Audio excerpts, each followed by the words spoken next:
Agora foi.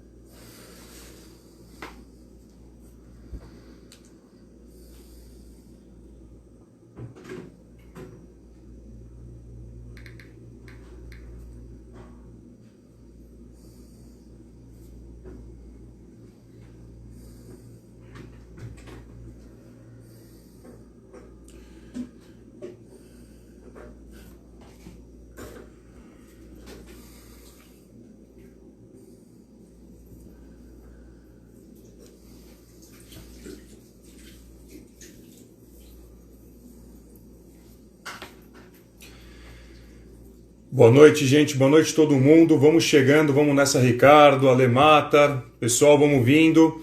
Vamos conhecer mais do nosso Brasil.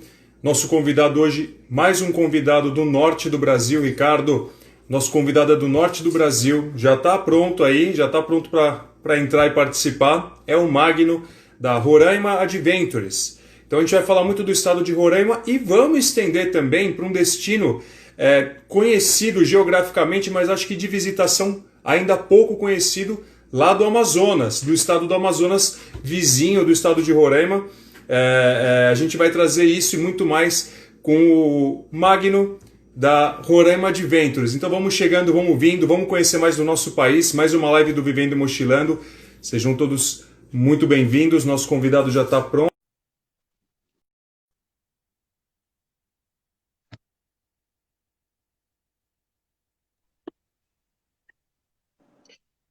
Magno, me Fala. ouve, me vê bem, certo?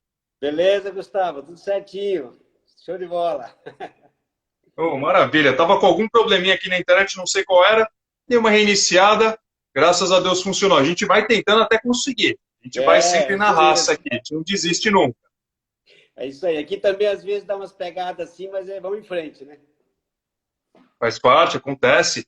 Bom, Magno, muito obrigado por aceitar o convite. Foi meio que em cima da hora que eu convidei vocês para virem aqui fazer a live com a gente. Mas estava faltando aqui alguém de Roraima. A gente já falou com o pessoal do Pará, já falou com o pessoal de Rondônia.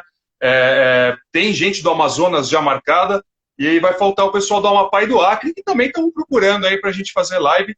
Mais gente aí do norte do Brasil, que muitas vezes é pouco falado, é pouco conhecido e tem tanta coisa bacana para trazer para a gente. Hoje você vai falar para a gente do estado de Roraima e vai fazer uma extensão ali para o vizinho Amazonas. Magno, muito obrigado mais uma vez. Seja muito bem-vindo à live do Vivendo e Mochilando. Legal, Gustavo. Show de bola. Eu que agradeço você aí por ter lembrado da gente, né? Por ter chamado a Roraima Adventures também. E para a gente, além do prazer, é um privilégio muito grande poder falar da nossa região assim de forma bem positiva, levar as coisas de forma legal aí para o Brasil, saber que Roraima, ó, é tudo de bom também. Com certeza absoluta. Magno, vamos já começar então falando da geografia do estado, né? Vamos falar primeiro do estado de Roraima, sua casa. O estado de Roraima ele tem conquistado um espaço na mídia cada vez maior, principalmente recentemente. Recentemente já faz alguns anos, na verdade, mas enfim, onde o Monte Roraima ele foi até uma espécie de tema de uma novela global, né? Então ele estava na abertura, ele estava ali, então ele ganhou mais espaço ainda do que ele já tem. É um ponto turístico muito conhecido, cobiçado, né? O pessoal quer conhecer, o pessoal quer subir o monte. Eu, como bom mochileiro e aventureiro, sou louco para ir para lá, ainda não fui. Já disse que você pode me esperar aí que eu vou com você. Mas, assim como outros estados são lembrados muitas vezes, são ligados a alguns pontos turísticos, eu te dei alguns exemplos ontem. O Pantanal, o Mato Grosso muito ligado ao Pantanal, Mato Grosso do Sul muito ligado a Bonito, o Tocantins muito ligado ao Jalapão, entre tantos outros que a gente pode citar aqui, né? O estado de Roraima acabou ficando muito ligado a um ponto turístico em especial, que é o Monte Roraima. Mas o estado apresenta muito mais pontos turísticos que vão muito além apenas do monte, né? Não se limita apenas ao monte, a gente vai citar alguns aqui, e eu acho que é muito importante para a gente expandir a mente do pessoal que vai acompanhar a gente, o pessoal que vai assistir depois, que a live vai ficar gravada, para o pessoal olhar para o estado de Roraima com outros olhos, com mais interesse, com mais vontade de conhecer, não apenas o Monte e Boa Vista também, claro, mas outros pontos que a gente vai trazer aqui. Então fala um pouco para a gente desse estado tão bonito, tão vasto de natureza, tão rico. Pô, falar de Roraima é como falar da minha mãe, sabe? Não tem como falar mal. Cara, eu moro aqui já há 32 anos e eu venho de uma região que você acabou de falar, eu sou pantaneiro de nascimento, lá do Mato Grosso do Sul, e Olha conheci, só. e sou da época em que bonito era só bonito, não era tão maravilhoso como hoje, né? Então, era uma época que nem o turismo acontecia de forma organizada como é hoje. Mas eu já tenho mais tempo de Roraima do que da minha terra natal. Então, é um lugar que eu já vou avisando para todo mundo que está assistindo, se você tiver algum apego aí no lugar onde vocês moram, não venham para cá. Porque se vier para cá, o risco é acontecer o que aconteceu comigo, entendeu? Não voltar mais. Porque, porque o lugar realmente Se apaixonar pela terra. é... Roraima é um lugar assim, muito encantador, muita coisa legal. E, como você falou, o ícone do estado, assim como outros lugares são conhecidos por alguma referência, o Monte Roraima tem Roraima tem o Monte Roraima como seu cartão postal. E uma curiosidade que até os próprios roraimenses que vivem aqui não conhecem, a origem do nome do estado de Roraima. Se o estado de Roraima recebeu esse nome por causa do Monte Roraima ou foi o inverso. E o estado de Roraima recebeu o nome de Roraima em homenagem ao Monte Roraima. Então, olha só que coisa bacana, né? Então, não foi um nome... Espetacular. não é um nome escolhido aleatoriamente. Nós tínhamos aqui uma referência forte, que é o Monte Roraima.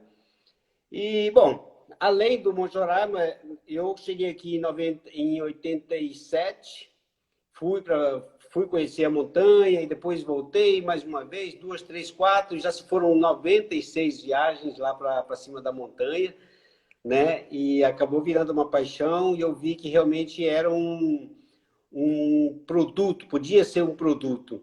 E aí comecei a organizar viagens, fiquei como guia durante muitos anos, né, até que veio a questão da empresa, e comecei a divulgar o estado de Roraima, tendo o Monte Roraima como o link principal. E aí gerou várias matérias aí a nível nacional, no começo muito pequenininho, porque o estado não era conhecido, ninguém nem sabia onde é que ficava Roraima. Aliás, hoje as pessoas ainda confundem Roraima com Rondônia, né? Os dois estados, Sim. os dois estados sofrem esse estigma aí de serem confundidos uns com o outro.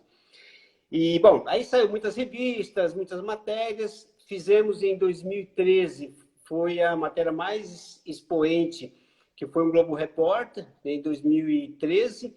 E aí deu uma audiência super boa para a nossa região também, uma mídia positiva.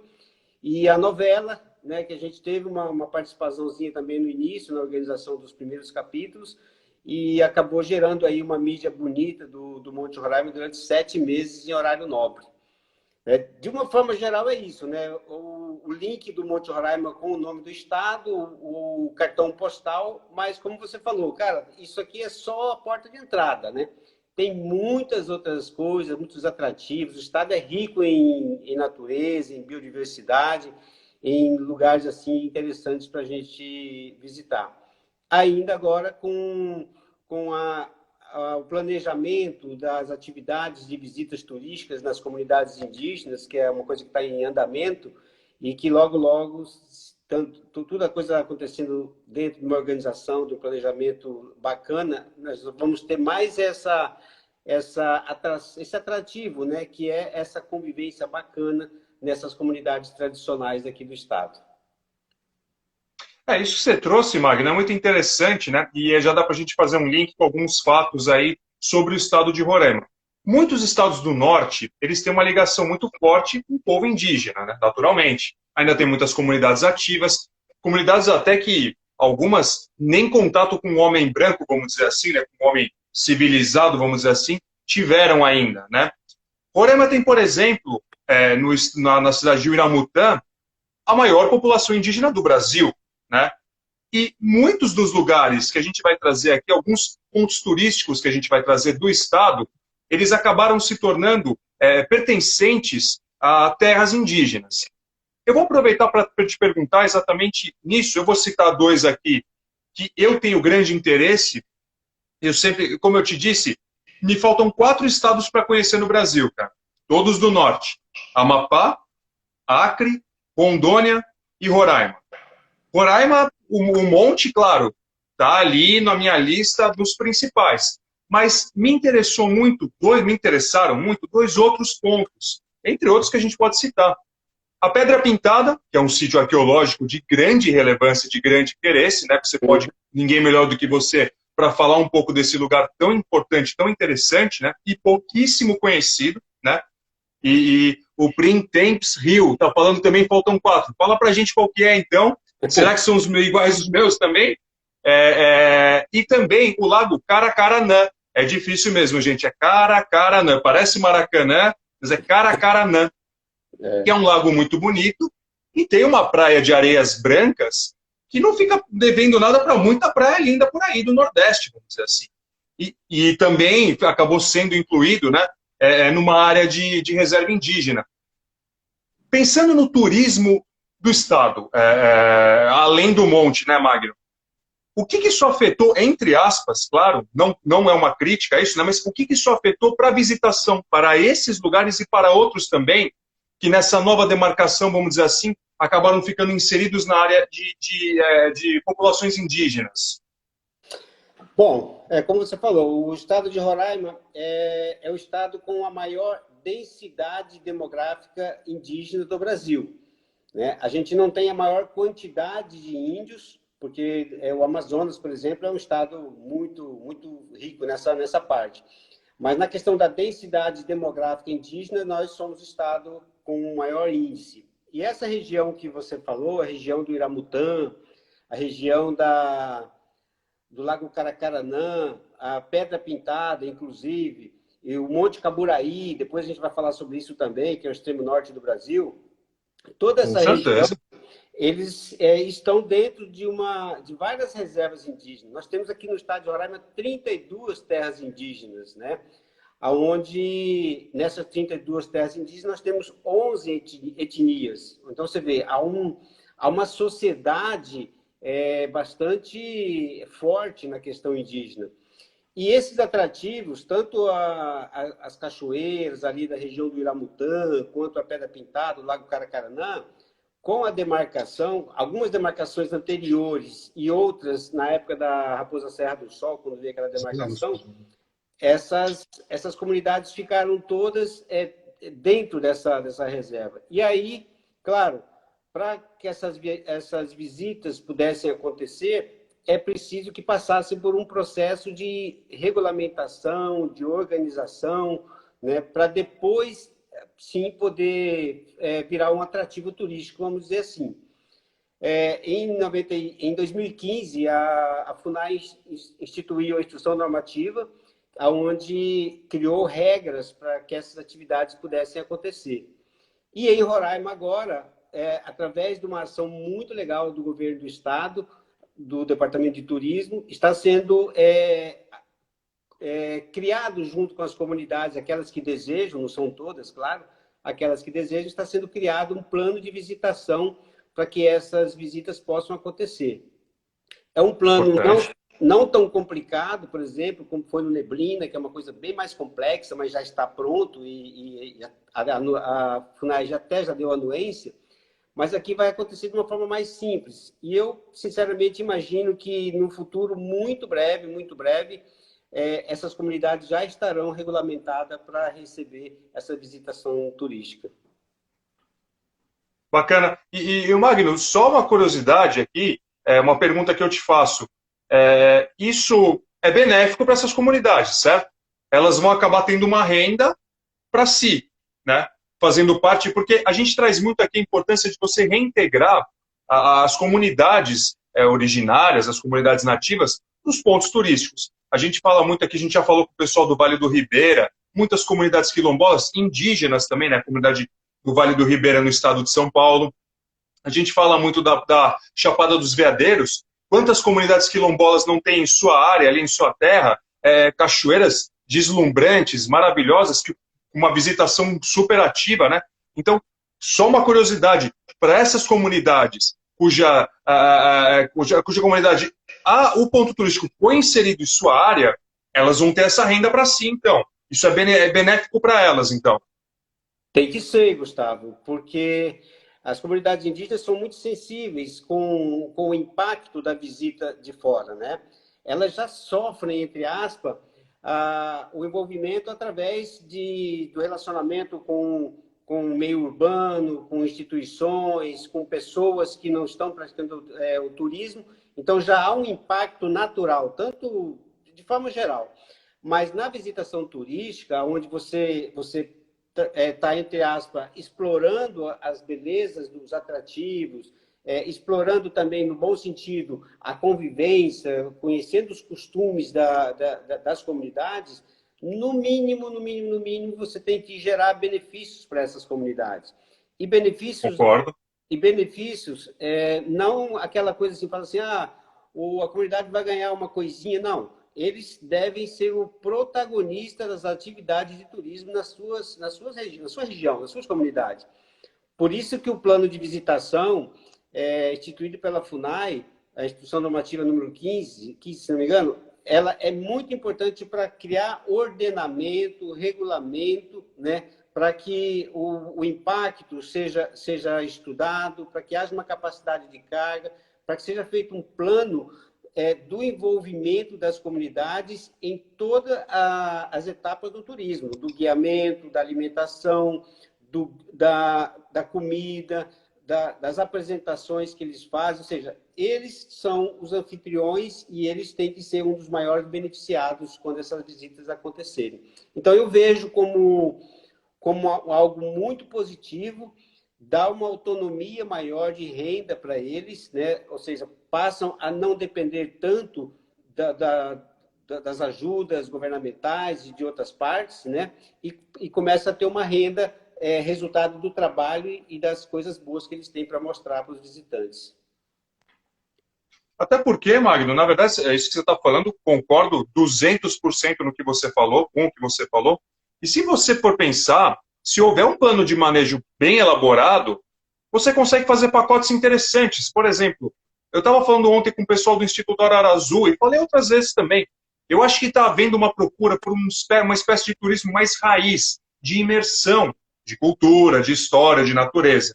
Então, o pessoal muitas vezes faz uma trilha, em vez de querer pernoitar num hotel, ele quer pernoitar, por exemplo, numa comunidade indígena, para saber como é a rotina, como são as acomodações, como é o dia a dia deles, né?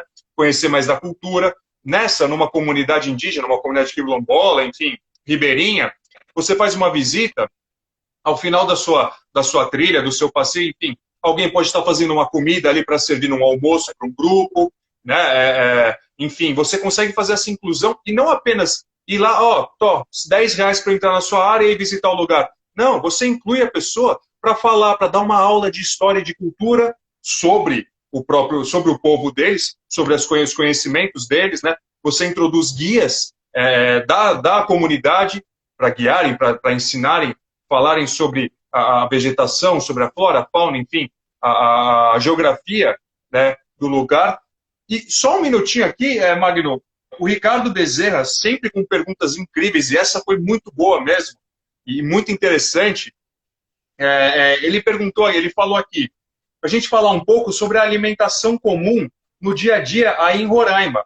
Se o açaí chega a se comparar com arroz e feijão, porque como eu te falei, eu estou em Belém, né? Eu e a Vanessa, nós estamos em Belém, e aqui, assim, o açaí, meu amigo, é obrigação. É aqui, tá todo dia, tá lá, ninguém abre mão. O açaí, a tapioca, frutas maravilhosas, entre tantos outros alimentos importantíssimos. E não apenas aqui, né? Tacacá, enfim, outros, né? E não apenas aqui, mas também em outros estados do norte. Em Roraima, por se localizar geograficamente também na Amazônia, o açaí também é muito forte na culinária, na alimentação do pessoal? Bem, eu vou falar primeiro a pergunta do Ricardo, né? E depois eu quero voltar na questão da visitação, que é bem interessante também. Por favor. O açaí é uma fruta regional do norte do Brasil, né? Você encontra o açaí aqui em Roraima, você encontra no Pará, ele é mais forte, né? Eu acho que o Pará tem mais essa identidade do açaí, mas aqui em Roraima também, no Amazonas, ele é uma alimentação regional, né? Tradicional. Agora, nos nossos Cultural, né? Como? Cultural, né? Já é uma coisa cultural do povo, né? É cultural e é exportação, né? Isso já está sendo exportado para fora do país. Então, é uma coisa que pegou legal. E aqui em Roraima, nós temos uma influência cultural, gastronômica, muito forte de toda a região norte, né? Do Nordeste, sobretudo, mas o Pará e o Amazonas têm uma influência muito forte aqui no estado de Roraima. E eu posso citar como o peixe, por exemplo, que é uma iguaria muito do norte também. O Amazonas é um dos grandes consumidores de peixe, o Roraima não é diferente. O nosso tambaqui é o melhor peixe do mundo, né? Vai me desculpar o resto do pessoal de outros lugares, mas o tambaqui é o melhor peixe do mundo. Magno, eu sou vegetariano há 10 meses, mas antes de me tornar... A Vanessa já é vegetariana há 13 anos, mas antes de eu me tornar vegetariano, comi algumas costelinhas de tambaqui no limão e, meu amigo, continuo concordando 200% com você, 300 agora. Então, né? E a gente tem, Gustavo, a gente tem dois pratos aqui que é legal, que são referências para a gente também, além de outros, mas como referência muito forte, que é a paçoca. E quando a gente fala na paçoca, dos que somos do sul, eu já moro aqui, mas sou do sul também, quando se fala em paçoca, se lembra aquela paçoquinha de amendoim, né? Aquele negócio doce. E a nossa paçoca aqui na região, ela é um composto de carne seca desfiada com farinha regional, que é uma farinha amarela, uma farinha mais encorpada, que também é um produto indígena, né, incorporado na culinária local. E é salgado, não é doce. Então, é um produto bem regional, né? E nós temos aqui em Roraima um recorde da maior paçoca do mundo, ou seja, foram, acho que 25 quilos, se não me engano, de paçoca, que ela é lançada no Festival Junino de todo ano, que esse ano, infelizmente, não tivemos. E o outro prato é a damorida. A damorida é um caldo indígena, uma comida indígena também, né, à base de peixe, à base de cebola e outros ingredientes que eles misturam, mas muito apimentado. E para os indígenas, isso é o café da manhã. Você vê como que o pessoal é porreta mesmo na hora. Rapaz! Mas, enfim, aí pegando o gancho, Gustavo, da fala anterior sobre a visitação, que ela deve acontecer, deve envolver as comunidades. Imagina, por exemplo, se eu vou visitar o Pantanal, né? Então, quando eu vou para o Pantanal, eu vou me hospedar, eu vou me alimentar, eu vou ser guiado por alguém, provavelmente vai ter apresentação do costume da sul-mato-grossense, misturada ali com a polca, o vaneirão, a música paraguaia, a música gaúcha também. Então, quando a gente vai visitar um determinado local, a gente vai ter uma imersão naquela cultura. E é o mesmo pensamento que a gente tem que ter quando a gente vai visitar uma comunidade indígena, né? Ou seja, conviver com eles, conhecer a cultura, conhecer as danças, conhecer a alimentação, conhecer a história. Aprender com eles, mas valorizando da forma justa toda essa convivência, essa experiência que eles passam para a gente. Então, visitar uma comunidade indígena deve ter o mesmo respeito, o mesmo carinho, como a gente vai visitar uma cidade, um centro cultural, uma atrativa em qualquer lugar do mundo. Sempre respeitando ali as regras, né, a normatização que foi feita para que a gente possa visitar essas comunidades. Sim, concordo totalmente. Pessoal, Magno, só para te falar, eu estou olhando para frente, para baixo, que eu estou com o celular aqui paralelo, vou olhando os comentários do pessoal elogiando o tambaqui, pessoal, Printempes, gente, eu não vou conseguir trazer todas as perguntas, mas vai participando, vai falando com a gente, vamos interagindo, tragam suas questões. Já foi para Roraima? Já conheceu o monte? Já foi para o Pico da Neblina, que é um que a gente vai falar também? Tragam suas suas experiências, suas vivências aí no norte do Brasil. O Printemps Rio está perguntando se tem peixe filhote aí. Tem filhote aí também? Tem. Aqui ele é chamado de surubim. Surubim. Legal. Luz aqui para melhorar um pouco a imagem. Legal. Magno, agora falamos um pouco do estado, importantíssimo a gente abranger o tema Roraima, não se limitar apenas ao monte, porque é um estado com muita cultura, é um estado com muita influência indígena, e isso já traz muita história, já traz muita culinária diversificada, muita cultura, como eu já falei aqui, muitos pontos de interesse. Mas agora trazendo para o carro-chefe do estado, que acaba sendo o Monte Roraima, e é um dos carros-chefes também da Roraima Adventures. Eu nunca subi um monte, eu já fiz algumas travessias, algumas trilhas, alguns trekkings pesados. Esse ainda está me faltando, em breve eu vou fazer, se Deus quiser. Como é exatamente, porque ele é relativamente distante de Boa Vista, né? Ele não é um atrativo próximo da cidade. Como é exatamente a logística? Não, melhor dizendo, Magno, melhor dizendo, a gente esqueceu de um ponto importante de trazer. A expressão do Oiapoque ao Chuí. Eu vou aproveitar só para falar dessa aqui. Muita gente acredita, né, antes da gente trazer o carro-chefe, que é o monte, muita gente acredita que o Oiapoque, a cidade de Oiapoque, né, no estado do Amapá, é o ponto mais ao norte do Brasil. Chuí, de fato, Chuí eu conheci, é o ponto mais ao sul do Brasil. E aí tem a expressão do Oiapoque ao Chuí, né, que seriam os pontos mais extremos do Brasil. E de fato são. Da costa brasileira, né? Há esse equívoco, né? Então, qual é o ponto mais ao norte do Brasil, Magno? Pois é, isso é até visível no mapa. Basta você pegar o mapa do Brasil, colocar aqui na frente e olhar o Oiapoque, o outro pontinho no estado de Roraima, você vai ver que tem uma diferença, que em quilometragem são 85 quilômetros mais ou menos acima do Oiapoque. Então, e ali tem a divisa de fronteira com a Guiana, e tem um monte chamado Monte Caburaí, que é o marco divisor do extremo norte do Brasil. Então, o Brasil, o Oiapoque, como você falou, é o extremo norte do litoral brasileiro, da costa brasileira, né? E isso ficou catalogado durante muitos anos, e por isso criou esse jargão aí, do Brasil vai do Oiapoque a Chuí.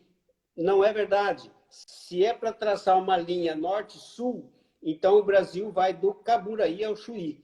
Essa é o correto, e eu ainda posso ilustrar para o pessoal que eu tive presente numa expedição do Instituto Militar do Exército do Rio de Janeiro, em 2005, onde foram feito o georreferenciamento dos pontos extremos e culminantes do Brasil. E tive o prazer de estar com a equipe de militares, né, do Exército, IBGE, Comissão de Demarcação de Limites, aonde eu pude estar com eles participando de uma expedição para o Monte Roraima e o Monte Caburaí, onde foi definido que o Brasil realmente começa no Monte Caburaí e vai até o Chuí. Então, a partir de então, foi alterado as informações didáticas e tudo, para que fosse consolidado. Mas existe uma frase aí que todo mundo fala sem pensar, né? Mas água mole em pedra dura, tanto bate que até que fura.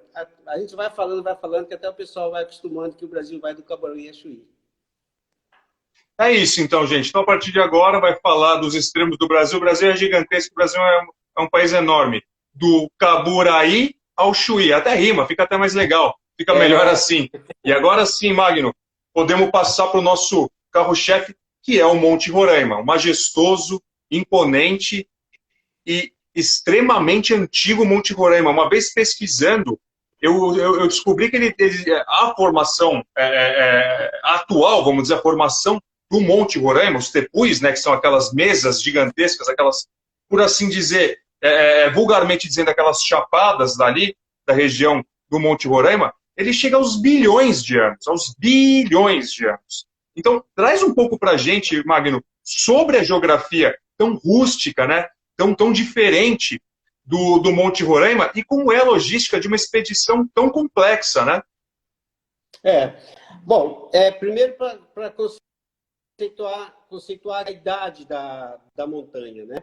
Você falou em 2 bilhões, na verdade são 2,6 bilhões de anos que o Monte Roraima existe. Para a gente ter uma comparação, você pega a idade do planeta Terra, é datado de 4,5 bilhões de anos. Né? 4,5. Existem controvérsias aí, mas aproximado. Então, o Monte Roraima nada mais, nada menos do que mais da metade da idade do planeta. Cara, é muito tempo. Nós sabemos que a era cambriana, segundo a ciência, ela explica que na era cambriana, que data de 2 bilhões de anos, foi quando iniciou o processo de vida do planeta. Se o monte tem 2,6, então ele tem mais tempo do que a própria vida existente no planeta. Ou seja, é um local realmente pré-histórico, né? Assistiu toda essa história acontecendo. A humanidade chegou no planeta entre 200 e 100 mil anos. Pô. 200 e 300 mil anos. Um dia desse a gente apareceu. O Roraima está aí para contar. Um piscar de olhos. Um piscar de olhos, né? Foi um dia desse. Então o monte tem essa idade, tem uma característica muito legal, porque aqui havia um grande lago, o Lago Manoa, e o Monte Roraima era submerso naquela época, quando os continentes ainda eram juntos, antes do grande deslocamento das placas.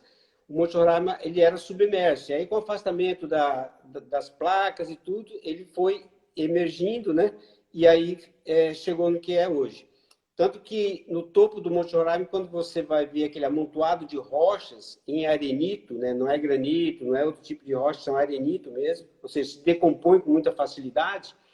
Então, quando a gente está no topo do Monte Roraima, você observa em quase todas as rochas, marcas circulares, em todas elas. Sinal de que aquilo ali foi um período em que as águas estiveram estabilizadas e marcou aquelas pedras daquela forma. E na medida que o nível de água foi baixando, as pedras ficaram expostas à ação do vento, e aí o vento esculpiu aquelas imagens bacanas que todo mundo vê, cada um vê o que imagina, o que vem na mente, né? E é um local pouco evoluído, né? A flora, quase não existe fauna, muito, muito pobre em matéria de fauna. As plantas também não evoluíram muito, porque a parte alimentar das plantas é muito pobre, então são poucas as plantas ali que conseguiram sobreviver ao longo desses anos. E é esse lugar maravilhoso que a gente organiza as viagens para lá. Lembrando que o Monte Roraima ele faz parte de 3 fronteiras, lá no topo dele. Uma parte da Guiana, 15% é guianense, 5% é o lado brasileiro, e a maior parte é da Venezuela, e a única forma de acessar o Monte Roraima caminhando é via Venezuela, através do Parque Nacional Canaima. Então é bem legal, porque ele é controlado pelo ICMBio, pelo lado brasileiro, né? Ou seja, há um controle sobre aquela área, e há um controle também pelo lado venezuelano, através do Parque Nacional Canaima, e dessa forma as viagens acontecem dentro de uma segurança, de um planejamento, né? A gente sabe que nem tudo é perfeito, mas pelo menos existe uma gestão em cima desse lugar maravilhoso. Ô Magno, inclusive o Monte Roraima, ele é um parque nacional do lado brasileiro também, né, o que acaba preservando. Mas pensando nesse lado da preservação, você trouxe um dado muito importante, que assim, o Monte Roraima, eu vou até te perguntar, eu acho que você já até me respondeu, na verdade. Ele não deixa de estar inserido na Amazônia, né? Por mais que ele esteja lá no alto, ele está no bioma amazônico, né? E é riquíssimo em águas. Quanto que eu vejo de foto do Monte Roraima, está sempre com água, está sempre chovendo, né? É um lugar assim que a pluviosidade, o índice pluviométrico deve ser altíssimo, né? Como toda a Amazônia né? Isso, em teoria, propiciaria uma vida animal vasta, né? E por outro lado, cara, ao mesmo tempo você vê fotos ali, até te perguntar exatamente isso, porque o animal, vamos dizer, símbolo, vamos dizer assim, do Monte Roraima, que todo mundo vê, e é um animal simpático, é um sapo desse tamanho aqui, pretinho, né? É o sapo tecui, né? Que os tecuis são os montes Roraimas, né? São essas formações que acabaram, são similares ao monte, né? Mas o que mais que você consegue encontrar ali? Talvez aves, não sei se lá tem ocorrência de condores, aves que sobrevoam em lugares... Porque o ar ali é extremamente rarefeito, né? Mas se existe aquele sapo, algum predador deve existir também, ou não? Como é a fauna da região do Monte Roraima mesmo? Bom, o Monte Roraima, como ele está na fronteira de 3 países, então ele pega uma parte da Amazônia brasileira, porque o Roraima é um dos 9 estados da Amazônia Legal, e no estado de Roraima a gente tem 3 biomas, é bem interessante. Vou avançar para chegar no Monte Roraima. São 3 biomas muito interessantes, que é a parte sul do estado, onde pega o norte da floresta amazônica, a densa floresta amazônica, aquele tapete verde. Então, nós pegamos ali no sul do estado uma boa parte. Depois, na parte central do estado de Roraima, nós temos uma parte de savana, ou cerrado, que aí no Planalto Central a gente conhece como cerrado. E essa é uma ilha, esse cerrado, esse lavrado que nós temos aqui, é uma ilha da savana africana, né? Então, ficou esse pedacinho aqui para a gente, que é compartilhado, que é compartilhado Rapaz! com a Venezuela. A Venezuela tem uma parte de savana também muito grande, né? E depois nós temos a parte norte do estado, que é uma outra parte da nossa floresta amazônica, só que a gente tem esse intervalo da savana que interrompe a floresta, mas ela continua lá no norte do estado, na parte serrana. E tanto que o lado brasileiro da montanha, ele é todo fechado com floresta. E do lado venezuelano é todo de savana. Você vê, a mesma montanha tem 2 lados totalmente diferentes um do outro. E no Monte Roraima tem muita água. Um dos nomes, a forma carinhosa de chamar o Monte Roraima é a Mãe das Águas, porque dali sai água para toda essa região aqui, inclusive para Roraima. Boa parte da água de Roraima vem dali do Monte Roraima. E o curioso, Gustavo, tá me ouvindo bem por aí? Deu uma travadinha na sua imagem agora, Magno. Pode continuar falando que a gente está te ouvindo. Voltou, voltou.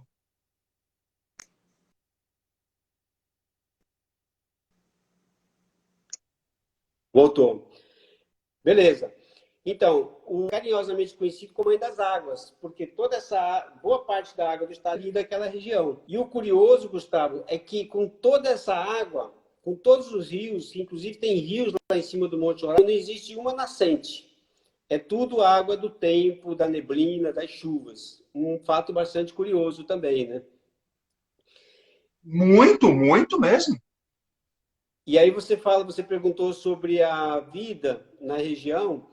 É uma região muito pobre de vida. Por quê? Porque é um ambiente que evoluiu muito pouco, então a cadeia alimentar é bem restrita e nós temos poucos animais e pouca flora também, né?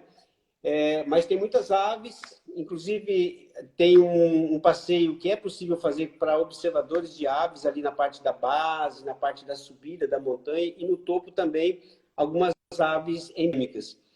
E além desse daí, tem o coati. O coati é um roedor, né, mais ou menos ali de uns 4, 5 quilos, que tem alguns animais também lá no topo do Monte Roraima. Curioso, né? Um bicho viver naquele ambiente ali, mas ele consegue sobreviver.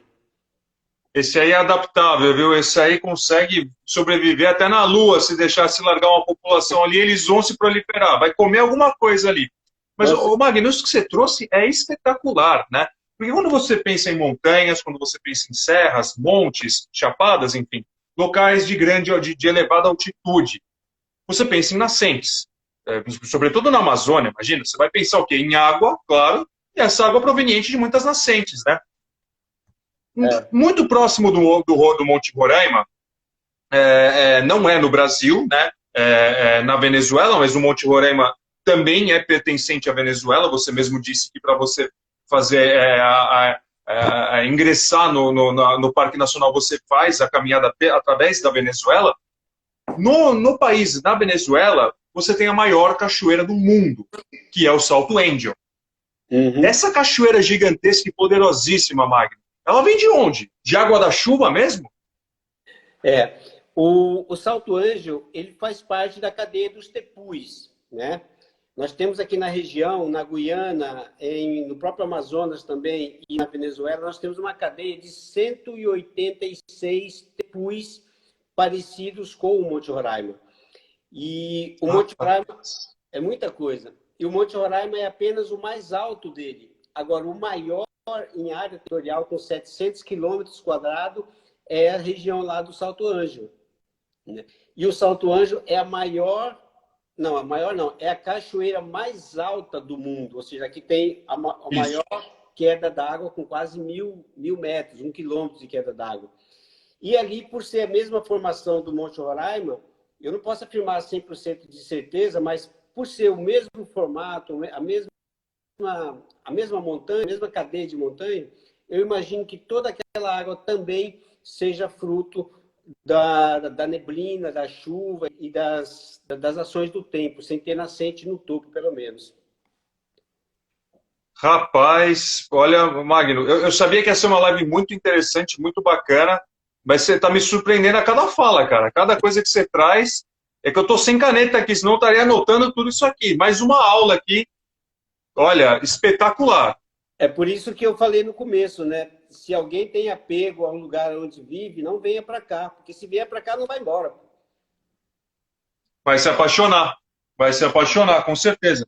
Pessoal, continuem participando, eu estou aqui tentando, na medida do possível, mas é que eu vou aqui me deslumbrando aqui, vou me apaixonando com as coisas que o Magno está falando, informações maravilhosas sobre a natureza, sobre a geografia do estado, né, de Roraima, informações que é aquilo, Magno, por mais que as pessoas conheçam por nome alguns lugares, existem detalhes da natureza, da geografia do local, do funcionamento, né, da origem do local, que a maioria das pessoas não sabe. E isso é o barato, isso é o legal de você estar trazendo, e você está fazendo isso brilhantemente.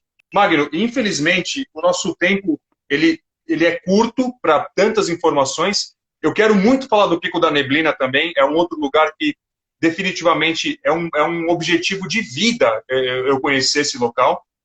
Mas traz para a gente, com perdão do meu pedido, mas de uma maneira um pouco resumida, só para a gente não perder o Pico da Neblina também, sobre a logística de uma expedição tão complexa, eu diria menos complexa que o Pico da Neblina, mas também é complexa, que é você ir para o Monte Roraima. Então, em média, eu quero fazer o Monte Roraima, né? Eu quero conhecer.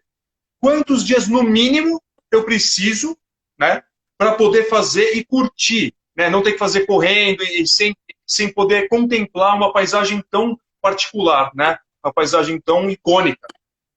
Legal. Então, a viagem para o Monte Roraima, através de caminhada, de trekking, ela segue algumas coisas padrões. Por exemplo, praticamente todos os roteiros, eles levam 3 dias para você chegar até o topo, né? 3 dias com 2 acampamentos, o terceiro dia chega no topo. E depois você faz a volta em 2 dias. Então, nós temos 3 dias para subir e 2 dias para descer. 5 dias é a regra para todo mundo. E aí, o que vai mudar... No mínimo. No mínimo. Aí, o que vai mudar de um roteiro para o outro é a quantidade de dias que você fica lá no topo. Então, o roteiro mais curto são de 6 dias, de 5 dias de caminhada e 1 dia lá em cima para visitar alguns pontos, alguns atrativos. Tem um segundo roteiro que você fica 2 noites lá no topo. E tem um roteiro maior, que é o que vai para o lado brasileiro, que aí está a gestão do ICMBio, e vai também para o lado guianense. E nesse roteiro a gente fica 5 noites no topo, onde é possível visitar todos os atrativos que estão dentro desse roteiro. Então, o que muda na questão do roteiro é isso daí. O melhor de todos, claro, os mais atrativos você vai poder visitar e mais tempo ficar isolado, porque o Monte Roraima não é só visual, não é só cenário, não é só foto. Tem um lado experiencial também, com um lugar enigmático, né? Pré-cambriano, ou seja, tem muita energia, muita coisa legal ali para se viver, além da aventura em si. Espetacular, Magno, espetacular. A Márcia Lerina, se eu falei errado, Márcia, me perdoe, ela disse aqui, viagem maravilhosa, com empolgação. Viagem maravilhosa. Faz quase 10 anos que viajei com eles e continuo achando que foi a melhor da minha vida. Márcia, eu vou só te pedir, se você ainda estiver assistindo a gente, para falar se foi o Pico da Neblina ou se foi o Monte Roraima. Acredito que foi o Monte Roraima. Foi o Monte Roraima? Foi. Eu acredito que tenha sido maravilhosa mesmo. Primeiro porque o lugar é maravilhoso. No coração. Legal, legal. Primeiro porque é um lugar maravilhoso, segundo porque o Magno está mostrando que conhece muito do lugar e não me surpreende nem um pouco. No nosso breve papo que a gente teve ali, a Márcia voltou aqui, sim, legal, mas ele já me respondeu, foi pelo Monte Roraima mesmo, é um lugar que eu quero muito conhecer também, e pelo nosso breve papo anteriormente, eu já vi que o Magno conhece muito de fato. Magno, uma última informação para a gente já passar rapidinho para o Pico da Neblina, que infelizmente vai ter que ser um pouco breve, mas a gente ainda tem um tempinho para trazer algumas informações legais. O pessoal está elogiando muito, o pessoal está curtindo. Continuem participando, gente. Continuem participando, que na medida do possível a gente vai interagindo com vocês também, que é muito importante para nós, tá? Magno, quando você fala em norte do Brasil, você nunca vai pensar em frio. Nós estamos aqui em Belém e, rapaz, quando eu saio na rua, eu já começo a derreter. Tá me ouvindo, Magno? Tô ouvindo, tô ouvindo. A sua imagem deu uma travadinha agora. Eu vou continuar falando. Ah, voltou. Ótimo. Isso, voltou. Perfeito. Quando a gente pensa no norte do Brasil, a gente não vai pensar em frio, né? A gente está em Belém aqui, a gente sai na rua, eu já começo a derreter, cara. Já começo a suar, a vaporizar aqui de um jeito impressionante, né? Você fica condensado, né? Você fica pingando. Mas o Monte Roraima, ele fica numa altitude considerável. São 2.700 e tantos metros, beirando os 2.800, não? E como é um lugar muito úmido, com um índice pluviométrico absurdo, ou seja, é água o tempo inteiro, isso traz ainda, né, tanto para o calor fica mais calor e para o frio fica mais frio. Esse detalhe da umidade.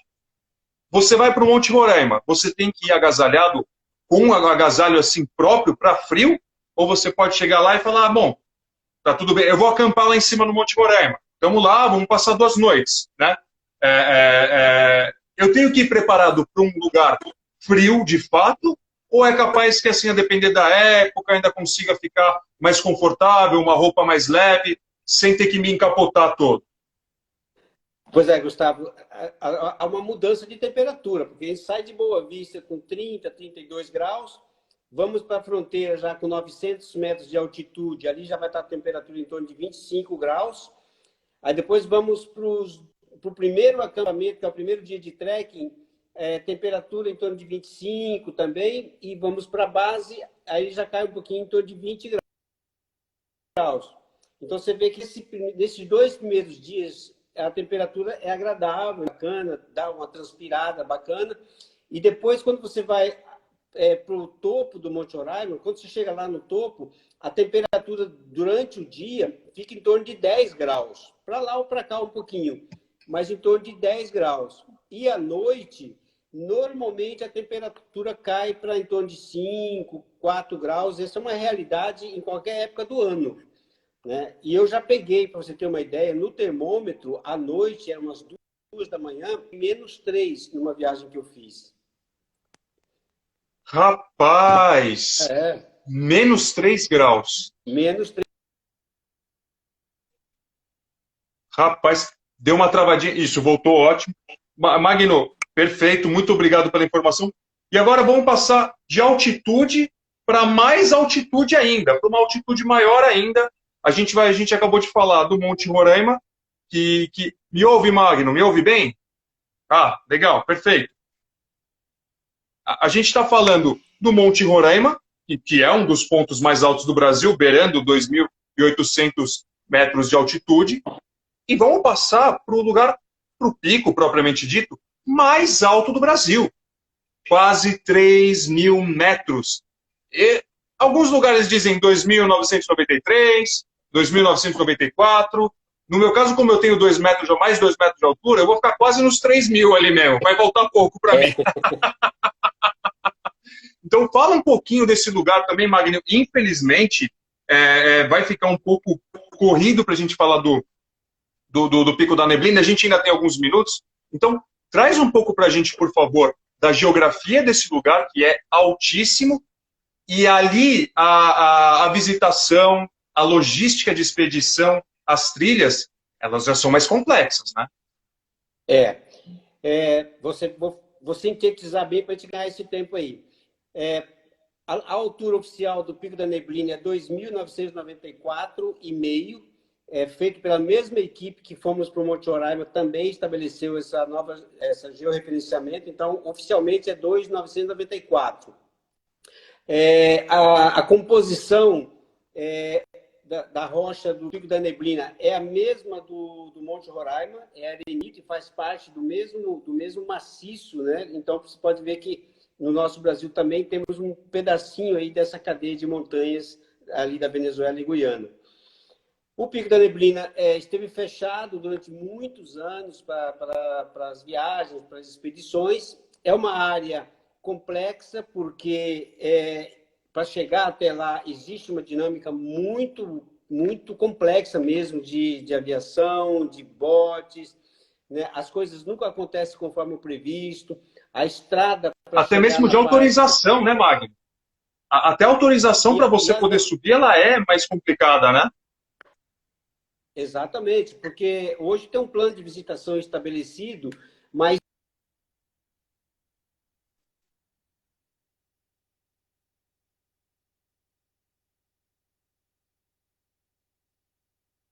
protagonistas dessa expedição tem que estar Magno, deu uma acompanhado pela travadinha. FUNAI, pelo Deu uma ICMBio. travadinha no seu vídeo. Você pode só repetir o que você falou agora, por favor?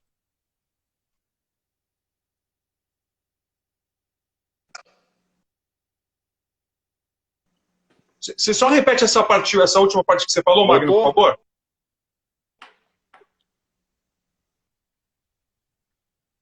É uma viagem complexa que envolve uma cadeia complexa. Então, tem os Yanomamis, que são os protagonistas das expedições, eles são o motivo maior da visitação, né? Então, tem os Yanomamis, tem que passar por todo um processo de anuência da FUNAI.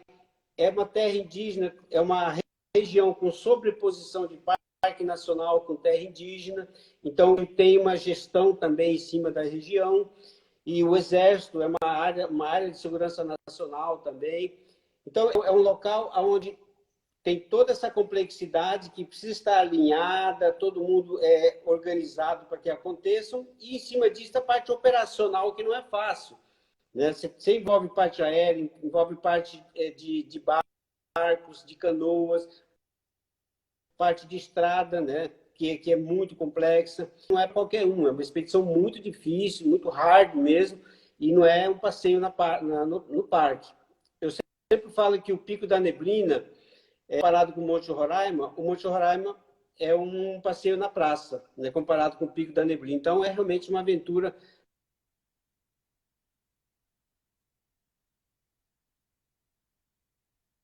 Essa expedição. Olha, Magno, você falando aqui me deu mais vontade ainda de fazer essa expedição, viu? Porque eu gosto mesmo é de nível hard, eu gosto daquela que faz a gente se acabar mesmo, é o que eu gosto de fazer. Vanessa também gosta muito, a gente ainda vai fazer, a gente vai fazer essa com certeza. Eu adoraria falar um pouco mais do Pico da Neblina, Magno, numa próxima conversa que a gente fizer. Com certeza vamos desenvolver mais, mas o que a gente queria trazer mais era o estado de Roraima. A gente não tinha falado com ninguém do estado ainda, e logo tivemos uma aula, assim, logo de primeira tivemos uma verdadeira aula aqui. Você falou muito bem da geografia, da origem, né, das formações do estado, um estado muito peculiar, né? Eu já tinha lido, sim, já tinha visto fotos dessa savana que você falou, é muito interessante, é muito bonito, e isso só mostra, Magno, o quanto a gente conhece pouco do nosso país e o quanto a gente precisa conhecer o nosso país. Então, o nosso tempo, infelizmente, ali já está meio que no fim. Eu quero agradecer muito todo mundo que participou, todo mundo que assistiu, fez perguntas, mencionou o Magno aqui, trouxe experiências. É sempre muito importante ter o pessoal participando. Na medida do possível, a gente vai interagindo também. E, principalmente, Magno, eu quero agradecer a você, porque realmente, assim, foi espetacular, cara. Parabéns pelo seu trabalho. Eu quero muito conhecer a empresa, a Roraima Adventures. Quero fazer esses 2 destinos com você, que vai ser um guia perfeito, que vai explicar tudo para a gente direitinho. A Vanessa, a gente vai ter mais uma aula ao vivo aí.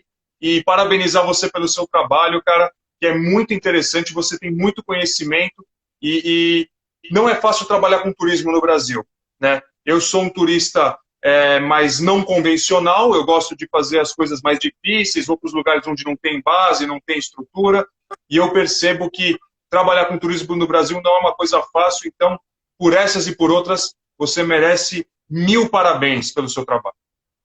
Cara, muito obrigado também pela confiança, Gustavo, pelo convite, pela oportunidade. E o que eu deixo assim para todo mundo que está assistindo, primeiro minha gratidão, né, a todas as pessoas que estão assistindo agora ao vivo ou gravado depois, e dizer para as pessoas que tão logo as coisas acalmarem, vamos voltar a viajar, vamos prestigiar os atrativos do nosso país, do ativo, sabe? Viajar pelo Brasil mesmo e fazer um turismo responsável, sustentável, dentro da legislação, o mais importante. E quem tem a coragem de vir para Roraima e ficar por aqui como eu fiquei, serão bem-vindos, né? Estaremos aqui de braços abertos para receber, e inclusive você, Vanessa, e todos que estão assistindo a gente. Magno, pode esperar, cara, porque essa viagem está demorando até demais já. Faz muitos anos que eu quero ir para o Monte Roraima, faz muitos anos que eu quero não ir apenas para o Monte, mas para todos os outros aqueles lugares que a gente já citou aqui. O estado é lindo, o estado é muito diverso, e vale a pena ter um olhar mais carinhoso, não apenas para o Monte, mas para todos os outros pontos de natureza que ele oferece. Muito obrigado, meu amigo, mais uma vez, parabéns pelo seu trabalho.